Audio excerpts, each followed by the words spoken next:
यही महिमा है गुरु की।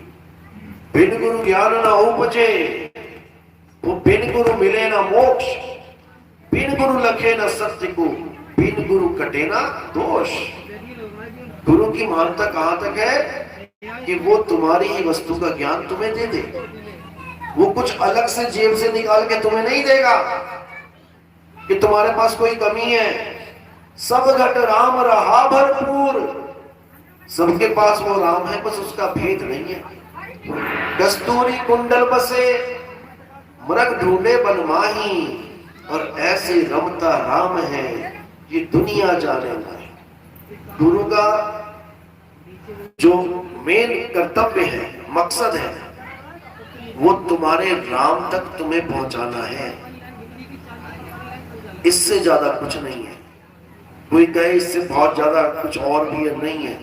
एक टीचर का मकसद है तुम्हें एबीसीडी पढ़ाना, इससे ज्यादा तुम्हारा कोई मकसद नहीं है। तुम एबीसीडी सीख गए, काम पूरा हो गया। अब वो गुरु बदल जाएगा, लेकिन दूसरा गुरु भी आके वही ज्ञान देगा, क्योंकि ज्ञान गुरु है जो कभी नहीं बदलता। ते ही गुरु बदलते रहते हैं। दीवारों पे देखो फोटो, एक महात्मा थे, चले गए, दूसरे आ गए, चले गए, तीसरे आगे चले गए, चौथे आगे चले गए, लेकिन जो ज्ञान गुरु है वो सबका गुरु है, वो बदलता नहीं है, वो सदा एक रस रहता है। और जो बदल जाए वो गुरु नहीं है। तो बात चलती है, बहुत मतभेद होते हैं कि गुरु है कौन आखिर, क्योंकि लोग देही को गुरु मान बैठे हैं, शरीर को गुरु मान बैठे। कहते कौन है गुरु? सामने बैठे गुरु जी हैं, और कौन है? अरे सामने क्या है पहले देखो तो सही, सामने है क्या, दिख क्या रहा है तुम्हें? ये जो बैठा है ये कौन बैठा है? क्या गुरु जी बैठे हैं? अगर ये तुम्हारे गुरु जी हैं तो एक दिन तो इनका अंत हो जाएगा भाई। फिर चार लोग लेके चलोगे, कौन मर गया? अरे गुरु जी मर गए। अब गुरु जी मर गए तो चेला कैसे बचेगा? गुरु कभी नहीं मरता। तुम गलती से गुरु के शरीर को गुरु मान बैठे। अब कई ऐसे भी गुरु हैं जो कहते हैं भैया हमारा ध्यान करो, हमारा ध्यान करो, हमारी सूरत का ध्यान करो। वो सूरत को सूरत समझ बैठे हैं। ऐसे भी गुरु हैं कई जो सूरत को सूरत समझ बैठे हैं। कहते हैं सूरत शब्द योग, इस सूरत से जुड़ जाओ तुम योगी हो जाओगे।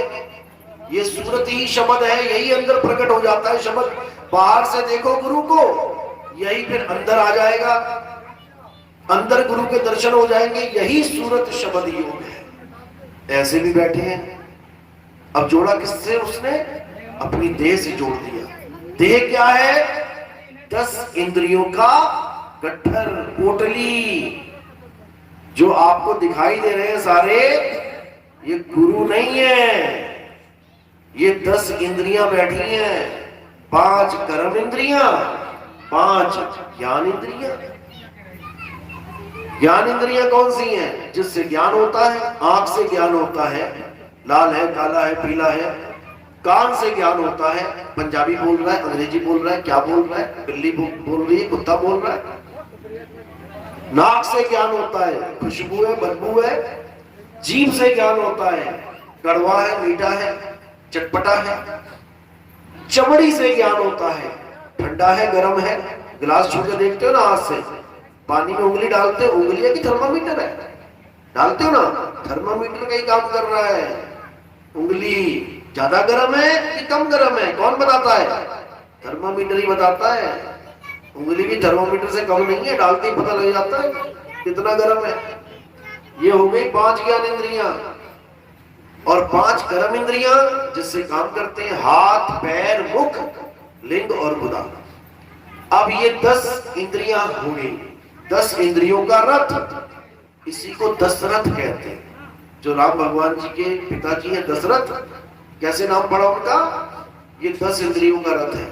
जब तक राम साथ में रमा हुआ है, खूब दौड़ता है ये रथ। जितना मर्जी दौड़ा लो, दिल्ली से बंबई, बंबई से पटना, पटना से कहीं भी चले जाओ।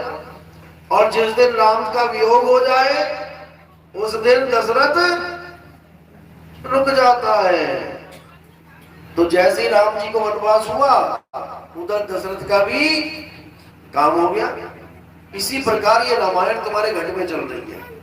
रमता राम रमा हुआ है, तो ये 10 इंद्रियों का रथ भाग रहा है। अब गलती कहां हो रही है कि तुम इंद्रियों के रथ को अपना स्वरूप मान ले रहे हो। दिक्कत यहां है, तुम अपने आप को चमड़ी, बाल, खाल, हड्डी, मांस, हाथ, पैर, कान ये मान ले रहे हो, और फिर अपने गुरु को भी यही मान लेते हो। गुरु जी कौन है? वो है हमारे गुरु जी, दीवार में फोटो लटकी है, वो तो रथ है, वो तो 10 इंद्रियों का रथ है। गुरु कौन है?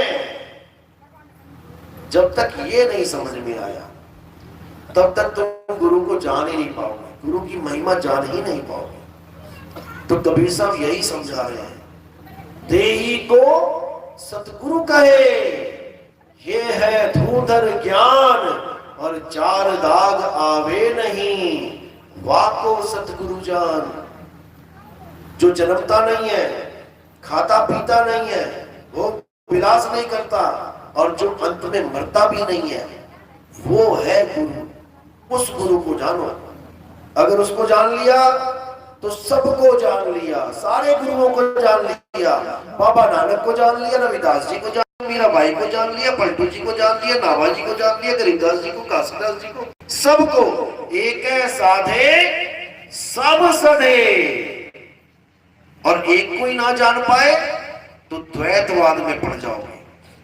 बात चल रही थी, जो सबको एक कर दे वो भगवान, और जो अनेक कर दे वो शैतान। सबको एक कैसे करेंगे? कोई एक होना चाहता है क्या? कोई एक होना नहीं चाहता।